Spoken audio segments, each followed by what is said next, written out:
ఏర్పరచుకున్నాను ఒక లక్ష్యం, నిరతము యేసుని స్తుతించాలని కూడగట్టుకున్నాను శక్తంతయు, నిరతము యేసుని చాటించాలని.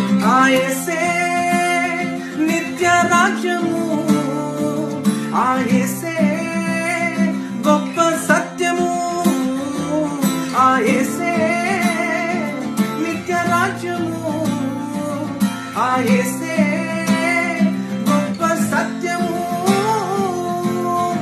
జీవితంలో నేర్చుకున్నాను ఒక పాఠం, యేసుకు సాటి ఎవరు లేరని ఒక సత్యం. సంతృప్తిని